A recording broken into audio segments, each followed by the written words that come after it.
Un cordial saludo a todos. Junto con mi grupo compuesto por Valentina Castillo, Emilia Cerda, Karen Pizarro, Miguel Torres y Constanza González hablaremos sobre lesiones del hombro, como luxación de hombro, lesión en el manguito rotador, hombro congelado y sobre algunas fracturas relacionadas con estructuras que lo componen, dando énfasis en qué son, cómo se causan y cuál es su tratamiento.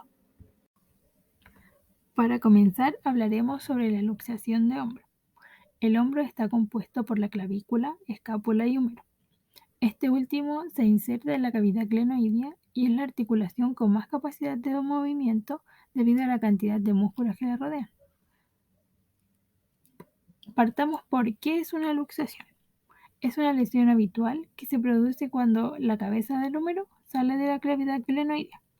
Esto provoca un gran dolor e inmovilidad.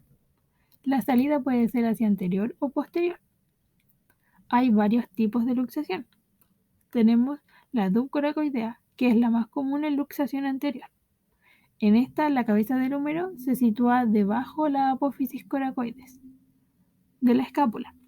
Puede ser causada por caídas sobre la mano o codo, cuando está extendido, un poco separado del tronco y hacia atrás. Luego tenemos la subglenoidea o extracoracoidea. La cabeza del húmero está sobre el reborde glenoideo y no sobrepasa el cuello del húmero. Puede ser causada por caídas cuando el brazo está en posición de rotación interna y esta no es muy común. Por último, tenemos la subclavicular o intracoracoidea. La cabeza del húmero se coloca sobre las costillas. Ocurre cuando hay una caída en flexión, abducción y rotación interna. Por otro lado, tenemos las causas de una luxación. El hombro se luxa cuando una fuerza tira, empuja o gira el hombro hacia afuera, arriba o atrás.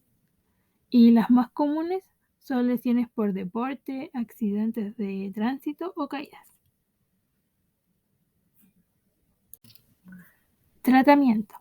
Dentro del tratamiento, el principal objetivo es volver a colocar la articulación en su lugar. Antes de realizar cualquier tipo de maniobra, suelen administrar algún sedante o anestésico a la articulación. Se puede utilizar un cabestrillo con control de las rotaciones para inmovilizar la articulación. Tracción contra tracción, donde el paciente está inmóvil en una superficie estable, mientras un ayudante tracciona de una sábana doblada alrededor del tórax, mientras el médico tracciona del brazo hacia abajo y afuera, como se puede observar en la imagen que está a un costado. Técnica de Hennepin. El médico flexiona el brazo y lo gira lentamente separándolo del cuerpo. Por otra parte, tenemos la lesión del manguito rotador. Aquí se ven involucrados 4 músculos: el infraespinoso, el supraespinoso, el redondo menor y el subescapular. Dichos músculos, con ayuda de diferentes articulaciones, tienen la función de rotar el húmero respecto a la escápula. Comprimen la cabeza humeral con la cavidad glenoidea y también dan equilibrio muscular para mover el hombro en diferentes direcciones, entre ellas la rotación y la abducción.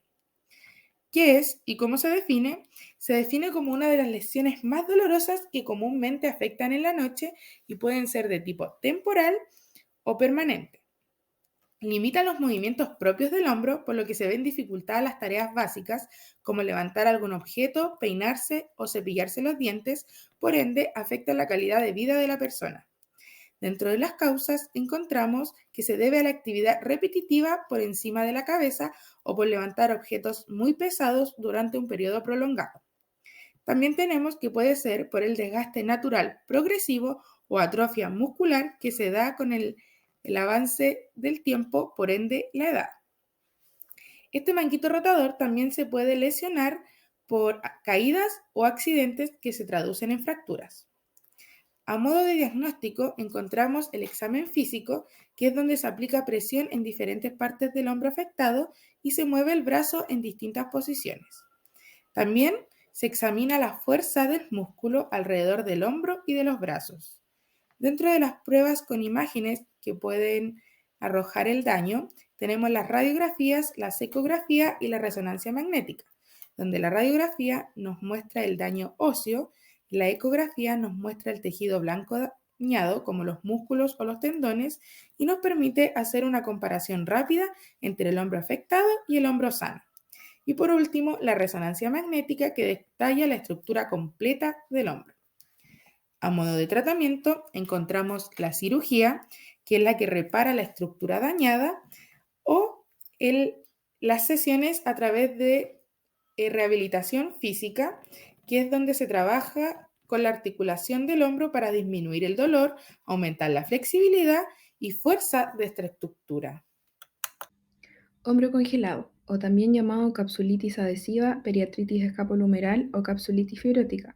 Es una condición caracterizada por una restricción funcional de los movimientos activos y pasivos del hombro, en donde las imágenes radiográficas de la articulación glenohumeral están prácticamente normales, excepto por la posibilidad de presencia de osteopenia o tendinopatía calcificada. El principal síntoma de esta condición es la aparición de una rigidez progresiva. Los pacientes ya no pueden realizar actividades cotidianas como peinarse o tomar objetos de estantes superiores.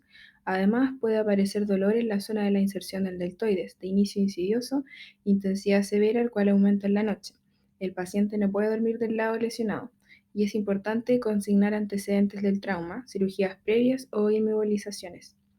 El tratamiento indicado para esta patología va a depender de qué tan avanzada se encuentre la enfermedad y el mismo debe ser individualizado.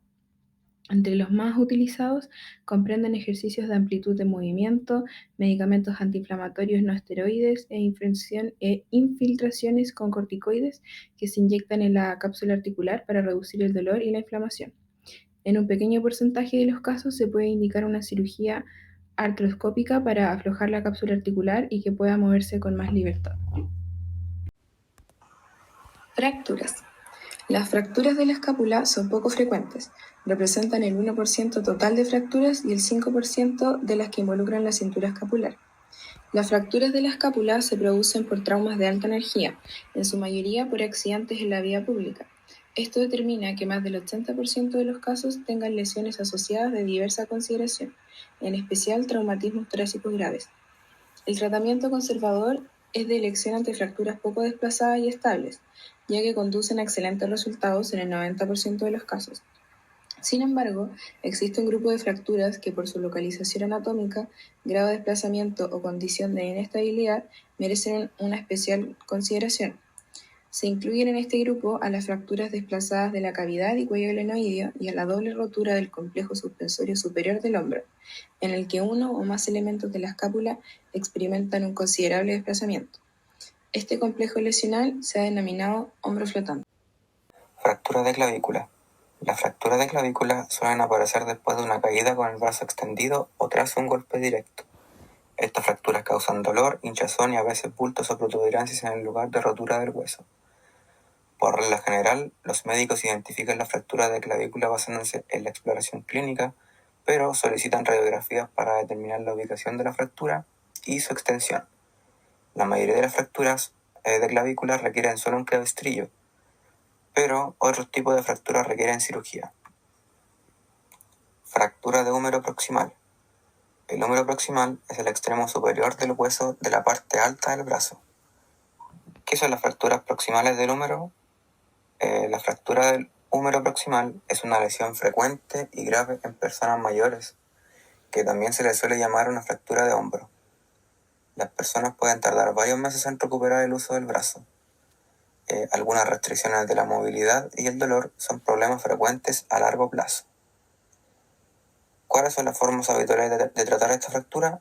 Los tratamientos incluyen tratamiento no quirúrgico, en el cual el brazo lesionado se sujeta con un cabestrillo durante una o varias semanas, y cirugía, que se utiliza para las fracturas desplazadas, en la que las partes rotas se han separado.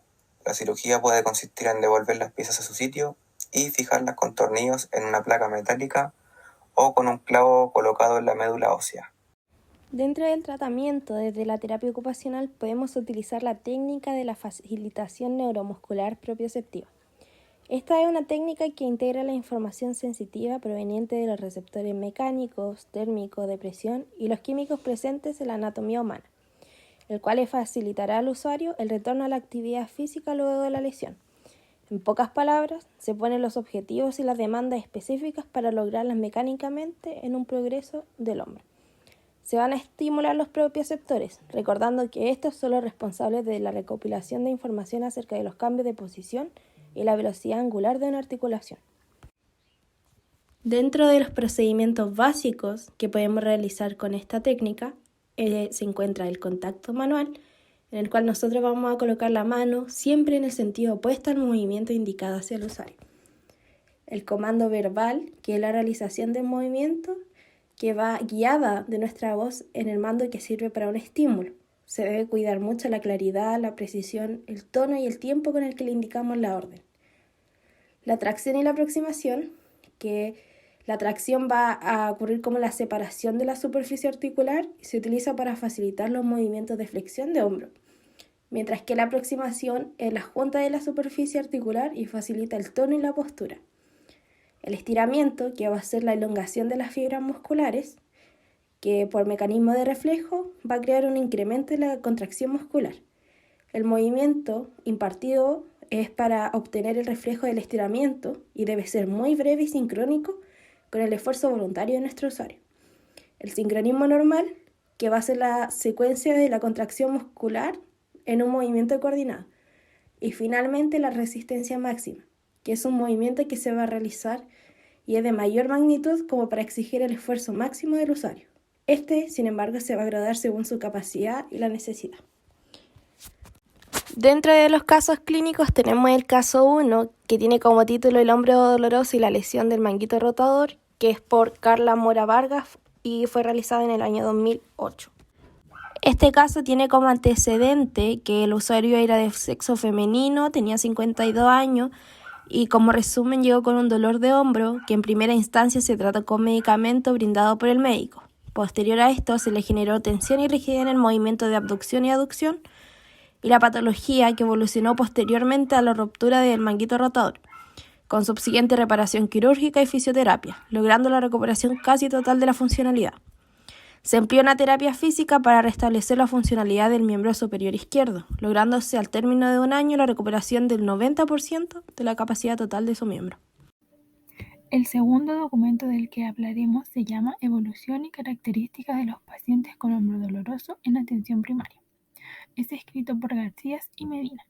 Acá se habla del hombro doloroso y se hace un pequeño análisis sobre las causas más comunes dentro de esta patología, llegando a la conclusión de que es muy relevante el género y la edad de los usuarios, ya que la mayoría de los casos son femeninos en la etapa de adultez mayor, sin exámenes ni observaciones médicas anteriores que le advirtieran de la patología.